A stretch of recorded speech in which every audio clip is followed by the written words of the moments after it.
Hey, beautiful souls, are you a student on the cusp of your counseling journey?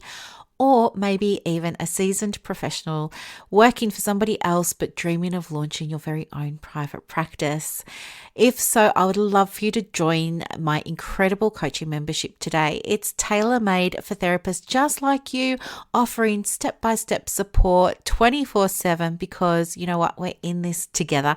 Plus, I've even got courses and CPD trainings included to help fuel your growth. I know, I love it so much, and I hope you do too.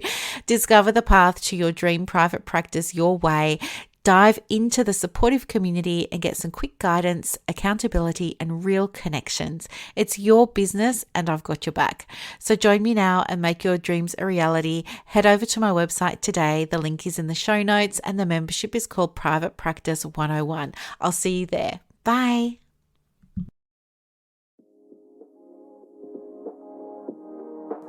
Hi, everyone, and welcome to the Private Practice with Soul podcast. This is the first podcast for counselors that just don't align with the traditional approaches to business and that want to use their spiritual gifts, talents, and interests to create, you guessed it, a private practice with soul. So, look, leave it to me to provide you with everything you need, including strategies that you can use to increase your income, reduce your workload, and of course, increase inquiries and referrals to your beautiful soul-led private practice.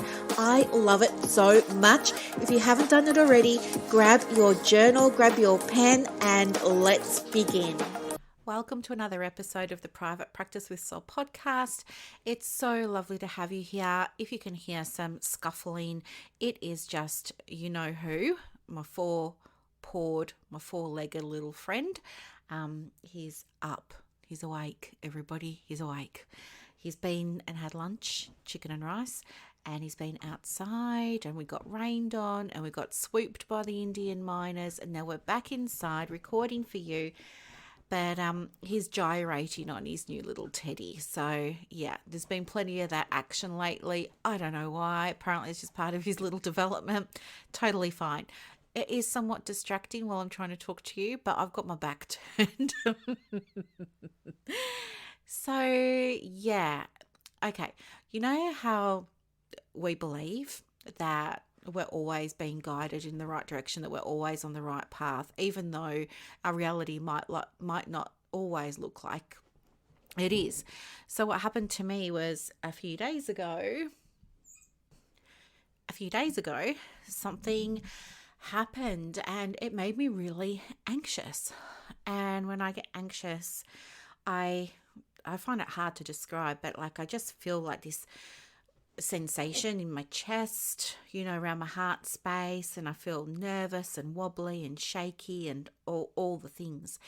Anyway, so it really affected me, threw me for a curveball, threw me for a loop. And then I was thinking, what am I going to do? How am I going to handle this? And, well, I don't even know how it happens actually, but you know how you can be experiencing something or thinking about something and then you kind of see related stuff on your social media? That's what happened.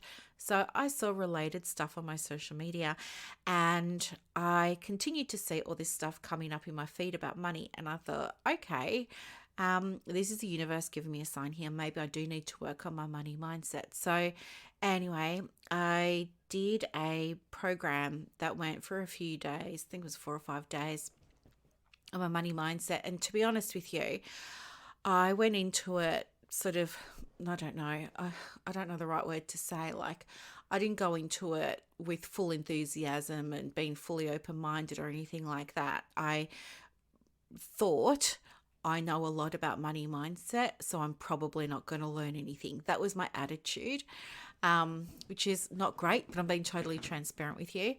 And anyway, so I was just kind of, yeah, indifferent about it, I guess you could say. Anyway, I'm there and I'm in the lounge room and it's the weekend, and I thought I'm just going to screencast this training onto the TV in the lounge room, get my doona, get my hot chocolate. Well, actually, that's a lie. I'm not drinking hot chocolate. I'm drinking T2 at the moment, and I'm going through it like you wouldn't believe. The one I'm on at the moment is called Toasty Warm. It's really delicious. I do recommend it. And there was one that I got from a tea shop in Chadstone, and it was gingerbread flavored, and that was amazing as well. Because I finished all my teas now from when I was sick. They all helped so much. So now I'm just getting to enjoy flavored tea. So anyway, I just wanted to settle in, and I wanted to be productive with my time. So I thought, yeah, I will watch one of those training videos. Well, I watched one of the training videos and oh my goodness me, I learned so much. And then I wanted to watch another one of them. So I did. I watched another one. I wasn't watching them in order, but I probably should have. And anyway, the lady on there was talking about all these things to do with money that I hadn't really heard of before. So it made me sit up and listen and pay attention. And, I got out my exercise book and my pen, and I started doing all of the activities, and I kind of hit a wall. And I don't know, this was so huge. It was so huge because after this, and I'll tell you in a minute, but after it, I just kind of I don't know, the next day I had zero energy. And then, anyway, something happened after that. But what it was she was asking about, how do you feel when you have money stress or money duress? And you had to tune into how it feels in your body. And then she was like, when was the first time that you felt like this? Or this is a familiar feeling. When was the first time that you felt like this? And I had to pause it because I couldn't bring anything to mind. And then I unpaused the training, and she went on to say that, it'll be a time in your childhood that you had some issue with this money. So I paused it again, and I was thinking about my childhood. And as you know, if you've been listening for a while, my family, we grew up below the poverty line. But to me, that was normal. I didn't ever feel traumatized around that. It was just what was normal for me and my family. So it was never like we had a lot of money and lost it or anything. It was just always we were in poverty. And always we were okay. Always we managed, because there were some really good charities around us, like the Brotherhood of St. Lawrence. That was the one that we relied upon the most for things like furniture and clothing and milk and bread and, essentials, your toilet paper and everything. That's where we were going for all of that. So I was thinking, well, compared to everybody else, that's probably a bit rough. So maybe it was that. But when I went back into the memory of lining up to get those handouts and those donations, sorry if you can hear squeaking, it's Buddy in the background. He's got his little toy. Yeah, I didn't feel anything in my body. So that told me that I was reaching, and that this wasn't actually the memory of anything, significantly bad happening to me with money when I was little. Anyway, it bugged me because I really wanted to do this money work, but I felt like I couldn't proceed until I had identified this memory from my childhood around money. So I kept thinking about it and thinking about it as you do. And then 2 days later, I just suddenly remembered something that happened to me when I was in primary school. Now, I guess I would have been, I think maybe I was in grade 4. So I don't know how old you are in grade 4, but I was in, grade 4. And we had a thing at our school called the 40-hour famine. So I don't know if you know this or if you did it as well. If you're my age, you probably did. You got to eat all the barley sugar and no food for 40 hours. And it sounds really fun at the beginning, but then it's really hard when you're a kid. Anyway, and you've got to run around. You've got to get sponsors to sponsor you for this 40-hour famine. So I was such a goody two-shoes when I was in primary school. I loved doing homework. I loved having the neatest, worksheets. I really loved getting gold stars. I was like a high achiever. I just loved school so much. And so when this opportunity came along, there were prizes for the students that raised the most money for the 40-hour famine. So, of course, I wanted to be one of those students that got a prize. So I took it really seriously. And I went door knocking in my neighbourhood, bothered all of my next door neighbours. And I wasn't really allowed to cross the street when I was little. So I was restricted in what I could earn by the number of houses there were on my block. So I literally just walked around the block asking people to sponsor me. And so they filled out, everyone would fill out the little book and they'd give me the money. And my mum gave me a handbag. And it was like my very first handbag. And I was so proud of it. It was sort of a tan color and it was from the 70s. And I had this big wooden button closure on it. And I felt like I was, it in the biscuit. Like I was just walking around with my little handbag thinking I was wonderful. And it was filling up with coins and $1 notes and $2 notes and $5 notes. And I was just loving it. And so every day after school, I would go out and I would circle back, bother my neighbours and ask them if they wanted to donate any more and stuff like that. I think some of them, really loved my tenacity and would give me an extra dollar or something or an extra 20 cents. And it felt like a lot to me and I was so happy. And I used to come home after that and I would put my handbag in my wardrobe. I would hang it up on its very own coat hanger in my wardrobe and, I would kiss my hand and then I would press my hand against the front of my handbag, because I loved it so much. And I'd close my wardrobe door and I just kept doing this, right? Anyway, the day came where we had to take the money to school and we had to take the little booklet of, who was sponsoring for how much and all of this. And I was so excited. And I remembered walking to school and I had the handbag in my school bag. And then I couldn't wait. I was hoping at the start of the day that my teacher was going to ask everybody to bring up their money. But it felt like forever before she did ask us. I think it might have been like near recess, morning recess when she did. And so anyway, hi buddy. And anyway, so she asks, and I'm so excited and I'm so smug about it, right? I'm really proud of myself. I know I've got it in the bag, so to speak, that I'm going to win this prize for the raising the most money, like, because I worked so hard at it. So I carefully, I don't know how you'd even describe it, but I just so carefully got the handbag out of my school bag. And I slowly, deliberately, carefully walked it all the way up to the front of my classroom and I put it on my teacher's table and she ticked my name off as having, given in the money and everything. And then we all went out to play. And then when we came back inside, I was really excited because my principal was in my classroom with my teacher and I thought, oh my gosh, it's happening. I'm going to get like a certificate or I'm going to get, he had these stickers called Golden Handshake Awards. I thought, I'm going to get a Golden Handshake Award. Like I was so excited and I was sitting there with my hands clasped together and my back all straight. Hang on 1 second. I've just got to put Buddy in his crate. 1 second.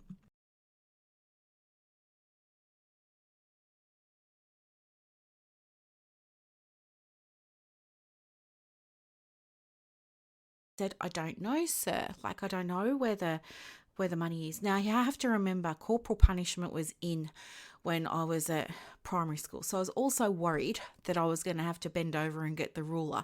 So this happened a lot at my school when I was there. So there was this fear in my mind of the anticipation of what was potentially coming.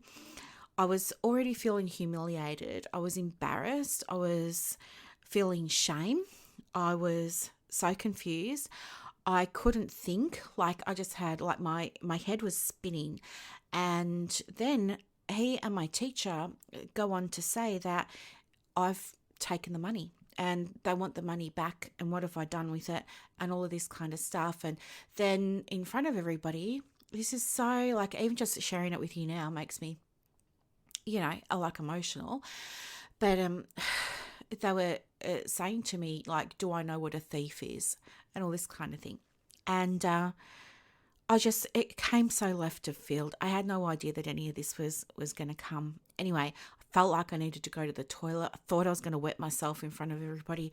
I was that upset and taken aback and couldn't believe it and so in shock and everything. And then I just froze, like I couldn't answer their questions anymore. And then I was told to go back to my seat. And then when it was lunchtime, it was really horrible because all the kids in my class started calling me a thief and stuff like this.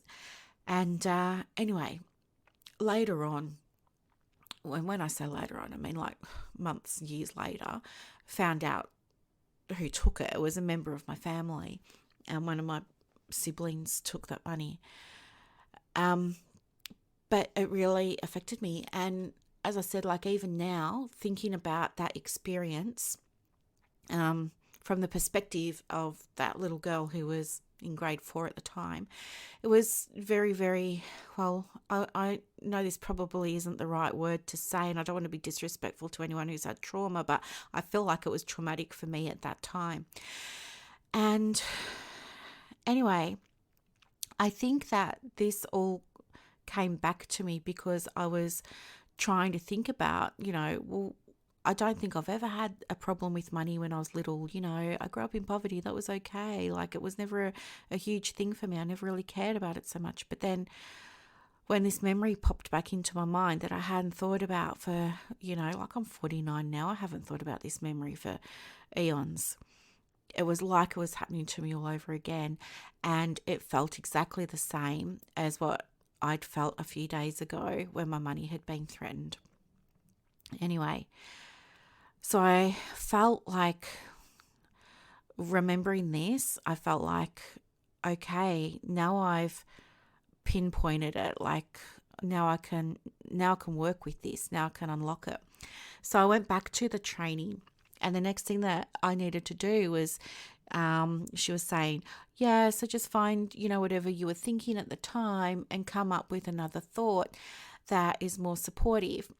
But I had struggled with that because she was like, come up with a new belief that's more supportive, something that, you can really believe.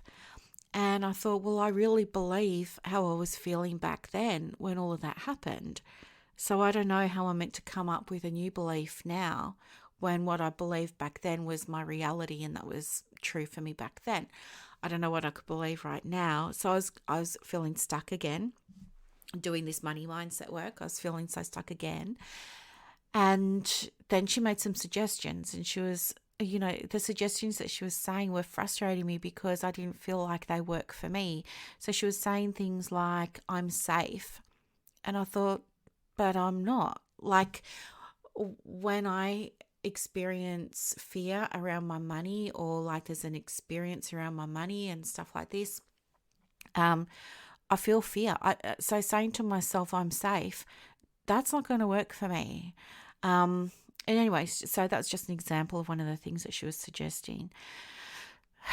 So then anyway, I was thinking about it and I was journaling and I was asking for guidance, from Source and the universe and the Holy Spirit and doing all of that. And nothing came through immediately, but I just trusted that something would. And then the next day, I remembered something that I always say to my friends and my family, and it's about my family. In fact, it's about the women in my family, and I say that we are resourceful. If nothing else, the women in my family are resourceful. We've had to be resourceful. But anyway, and I feel like, replacing the thoughts of someone's going to take my money. I always get blindsided with my money. Whenever I have surplus money, someone takes it, it goes, all of that. Like I get blindsided by strange and weird bills, coming through or whatever. Instead of thinking those things, I can think to myself, I'm resourceful. And actually that thought helps me calm down because I believe 100% that I am, and I know that I am, and I know that I've got myself out of financial pickles in the past, and I'll always be able to get myself out of financial pickles. So just thinking about that really helped. But I have to say, after doing some of this, and I'm not finished yet, obviously, there's a lot of inner work to do and there's a lot of processes around it and stuff like that, but I'm just sharing with you a snippet of what I've been working on over the last week. It also, it was very draining. Like the next day, I had no energy. I really just wanted to sleep. So I'd had the realization of, where my money trauma came from in childhood. I'd had that realization. All that had been resurfaced. And then I was trying to process it as well. And then the next day, I was just, I could barely stay awake. I could barely drag myself from room to room. I still had to walk Buddy, 3 times a day. And it was just like all I could do to do that. And I just wanted to nap and I wanted to sleep. I didn't, but that's how I was feeling. I just felt so depleted and so drained. But then I know that when you have big emotional releases and experiences, that's how you can feel. So I kind of also understood the reason that I was feeling so drained. And then yesterday, I was telling my mum about all of this, and there was just more release. So it's been like a super big week. And then on top of that, I saw like a bunch of coaching clients this week, which was just super lovely. But nearly all of them were talking about their own money stories as well. And I really wanted to share mine, but I couldn't because I was still like in the midst of it. And anyway, so I thought today what I might do is kind of share with you some insights around money mindset, because I want you to know that you're not alone, number one. I want you to know that you're always going to be working on your money mindset, most probably. Or for many of us, it's going to ebb and flow. And also, I think there are other leaders in private practice coaching that just don't talk about money mindset in a deeper way. Like, I was reading one lady's book and she was just kind of saying you should go and speak to a psychologist about your money mindset. And I thought, oh, my Lord, no, like I don't need CBT for my money mindset. I need to do this deeper work. I need to, understand like the layering and stuff like that. And also understanding ancestral patterns with money as well has been super helpful. So I'll tell you a little bit about that in case it makes sense for you. But, you may have had trauma like I did, I didn't realize that until recently, but it's possible perhaps something happened in your background as well. Perhaps when you were a little one, or perhaps when you were a teenager or something. Perhaps there was some experience that you had that caused you to be really anxious or to have some acute response to a situation around money. It might be worthwhile thinking about that. But anyway, so there are traumas, there are big traumas, and there are little traumas, but there are also, ancestral traumas, and then there are community-based traumas. So community-based traumas are kind of like, things that we've seen on the news lately around, the political stuff that's happening in the Middle East. If any of that resonated with you, it may be because, what happens is in your body, it feels like what's happening on the TV is happening to you in a way. Like we kind of, in a way, empathize, feel, sense the pain of another. And that's because, there isn't any separation. Well, I don't believe there is anyway. Like if you understand the universal laws and you're working with them, you'll understand about the law of separation. And, that stands that, in some way, energetically, out there in the quantum field, we're perhaps all connected. So that's what that is. But, for me, I was thinking about ancestral trauma and I was trying to relate that to money, and I was thinking about what that could look like. So the idea is that, whatever happens to us gets passed on down the line in terms of our DNA and our imprinting to later generations.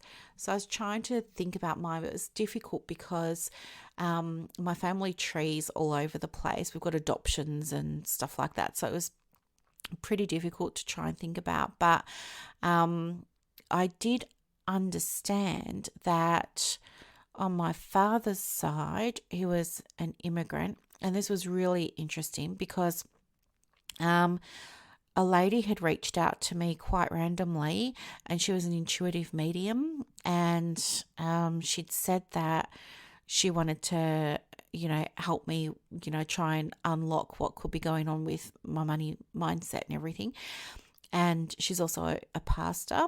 And she said, would it be okay? And I said, yeah, of course. And then she came back to me like a few hours later, and she'd sent me this whole message on Instagram. And basically, she'd said that she wanted me to find out about like a money in my family, like for my, not only my parents, but like my grandparents and great grandparents, etc., and stuff like that, because she was picking up that there was a lineage in my family of money struggles, and she consistently kept getting shown big, heavy big, heavy woven ropes, like really big, thick ones that you'd see on a ship. And she kept getting shown great big ships. And she saw a number of these. And she said it was something related to migration, and something related to the Navy, and something related to struggling financially. And anyway, so yeah, I said thank you. Like, none of that meant anything to me. I was kind of dismissive about it. I was thankful that she'd gone to the effort, but it didn't really make sense to me. And to be honest with you, a lot of the time mediums and, stuff like that reach out and they want to give me readings and stuff, and it's just random. And I don't know, there are charlatans out there. So I was just not really giving it much. And then I mentioned it to Mum. And then she went away and thought about it and came back, and she said, actually, after our conversation, I went back and started doing some research of my own. And guess what? On your father's side, there are like 7 generations of immigrants, all in the Navy, and all of them were struggling with money. And those weren't her words, but that was the upshot.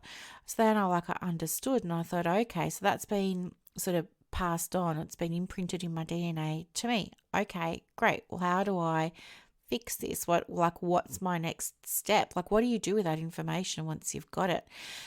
I guess it allows you to break a pattern. It allows you to break a cycle, but it's pretty hard to do that when you don't know what the other part of the equation looks like. Like, what's the opposite to struggling with money?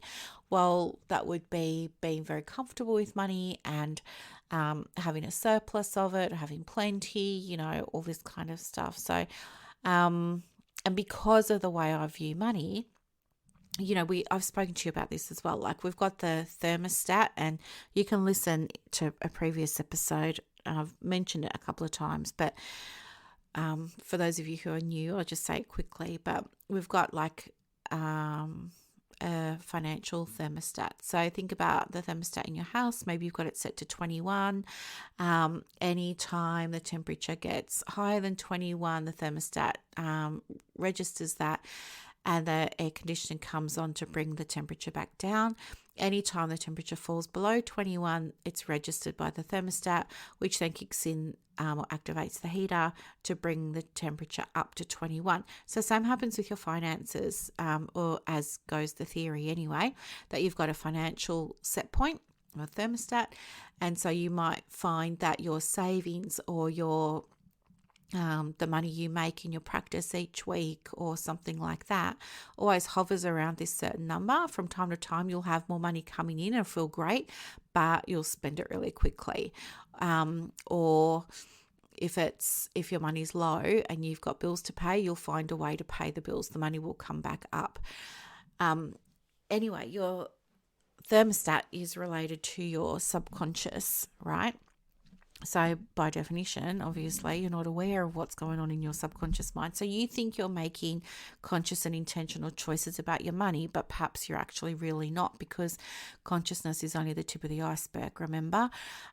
It's like what's below the surface. That's the big thing that's guiding all of your behaviors, and that's your subconscious mind. So if your subconscious mind says, which is connected to your nervous system, says, okay, well, in order for Brooklyn to feel safe, she needs to have this thermostat. And that thermostat is determined by, experiences that happened to you when you were younger, when you were growing up. So what happened for me, it was my thermostat was set when I had that experience in primary school in grade 4 that I just shared with you.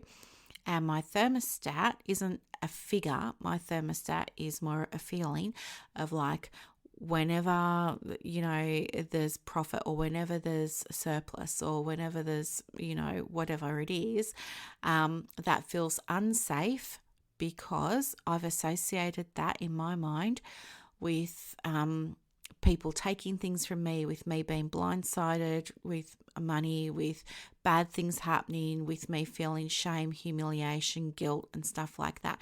So to keep me nice and safe, my subconscious mind has been saying, well, we're not going to give her any surplus. We're not going to give her any profit. We're just going to like keep her, just sort of a head above water type thing. So it didn't matter how much money I was making on paper. The more I'd make, the more money would go out, because that was how my subconscious had been functioning, how I'd been programming everything. So I could make 100,000, I could make 500,000, I could make 700,000, whatever number you like, but I would spend, 101,000 or I would spend 201,000 or 501,000. So do you know what I mean? So although the money looks like it's going up, it's always expenses are matching it. So you never feel like you're getting anywhere. Anyway, and it's all linked to, like your nervous system and what gets imprinted when you're young. So anyway, I'm just sharing that with you because it might be worthwhile for you to just hear my story, because I don't know, it might inspire you to do some of your own money mindset work, but also maybe think about some of the things I've been doing that perhaps you can do as well, that might help you to unlock yours. So this episode today is just a little bit more in depth than some of the other ones. Like, other people will say, if you've got issues around your money, you should go and speak to a financial planner, or you should go and speak to a psychologist about it, or something like that. Or you should do a meditation, or you should do a hypnosis. But, and all those things are fine. But I think from time to time, life gives you an opportunity to actually dive deeper. And if you're willing to do that deeper work, you can create changes for yourself. And that's where I'm at now. And it's scary and it's exciting. It's exhausting. It's very draining. It makes me tired and sleepy and all those things. But at the same time, I've never felt more hope. I feel energized at the same time as feeling drained. And I'm excited for, the possibility of what could be. So this is where I'm at. So yeah, those were some of the things that I've been working on, like trying to identify, was there a trauma or not around my money? You might like to, start thinking about that as well. Like, if you have a reaction, if I say to you, increase your fees, if I say to you, chase that debt, like, how are you going to, follow up that invoice? If things happen for you around that, like, your mind is like, oh no, I couldn't do that. That's not fair. That's mean. I don't want to take from somebody else because then they won't have enough, or all those things we tell ourselves. But also notice your self-talk. Notice what's going on in your body. Like when somebody like me says to you, are you going to process that payment, or are you going to raise your fees and stuff like that? Like, where do you feel it in your body when you feel nervous about it? Like, I don't know, do you seize? Does your heart race? Do you get hot? Do you sweat? Like, what are the things? And then maybe, if you want to, this could be an invitation for you just to explore for yourself in your journal. Like, when was the first time you felt like this around your money? And if you can't think of it, like I couldn't think of anything initially either, don't worry, because when the time's right for you, maybe you're going to be shown like what happened. And that's a good thing when that happens, because it's that awareness that then allows you to do the work, which then allows you to create change. And I want that for you. I want you to be able to experience money in a different way. I don't want you to be afraid of it. I don't want you to be afraid of having it. I don't want you to be afraid of not having it. I just want you to be comfortable in whatever way works for you around it and not have the anxiety, because when you're stuck with your money, when you're feeling uncomfortable or nervous or trapped around it, you're going to get more situations that make you feel nervous and uncomfortable and trapped around it, right? That's law of attraction. That's how it works. But there's so much money to go around. The problem is with distribution, but generally speaking, there's more than enough to go around. There's heaps of books that even attest to the fact that there's more than enough to go around. It's not a matter of if you take money off a client, then something bad's going to happen. No, there's more than enough. Like, there's no financial scarcity or anything like that. And the other thing too is some of the ladies I was talking to this week were sharing with me that they were nervous about making money because what would they do with it? And so I was sort of sharing with them that it's, again, research shows that when women make money, they tend to invest that money in different ways, usually into health, education, community, and philanthropy. So it's okay for you to make money. If you make money as a woman with your private practice, more likely than not, you're going to reinvest it back into your health and wellness business or your education, which also comes under your business, I guess. You'll do more for your community with it, and you can do more things around the idea of philanthropy. So you could do free sessions for people, you could run a free workshop, you could give away a scholarship, you could give away a place in your course. All those kinds of things can be possible. So it's totally safe for you to make money in your practice. And when you make money in your practice, you can give more to your clients and you can help more people. And I know so many of you, that's your big driving factor. You want to be of service and you want to be helping. Imagine how many more people you could be helping if you had the funds behind you and you didn't have to stress about filling your diary, right? And imagine what you could be doing. Like, if money wasn't a problem for you, you had surplus money and more than enough. You had so much money that you could do whatever you wanted to give back to your community and to give back to your clients. What would you be doing? It's amazing when you think about that. But yeah, and I think too, just another point of view, and I have mentioned this one before as well, is that I think when we allow our money mindset to get in the way of our business, it's our business and it's our clients that suffer. We're bringing our own stories onto the business. I think your fee has very little to do with you, or your story has very little to do with your clients and theirs, but it has everything to do with your business and what your business needs from you. So really, even thinking about it from that perspective can be so helpful. So anyway, that's where things are at the moment. And that's why I was late with this podcast, because I was in the midst of it all. And to be honest, I'm not out the other side yet, but I wanted to share with you, with full disclosure and transparency, what's going on, so that you can see I'm doing the work too, just like you. We're all doing the work, basically. And yeah, you're not alone, and everybody's at different stages with their money mindset. I want to honor you for where you are in your journey. I want to say that you're doing so well and you're exactly where you need to be. If you need to, if you don't have money mindset issues and you're thinking, how am I going to make extra money in my practice?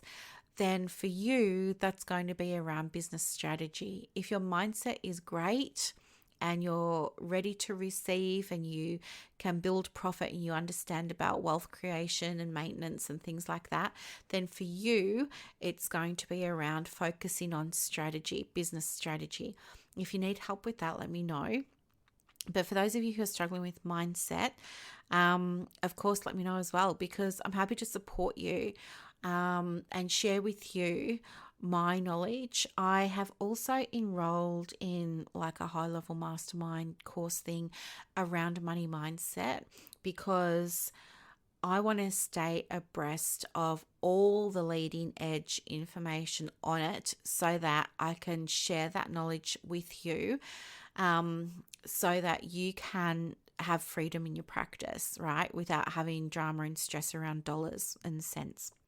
So over the next, I think that goes for like, I don't know, 3 or 4 months or something like that. So for those of you who are in PP 101, Start Your Private Practice, and for my supervision, mentoring and coaching clients, if you're interested in learning more about your money mindset, just remind me and I'll be able to share with you any of the new information that I'm learning as part of my upskilling around this.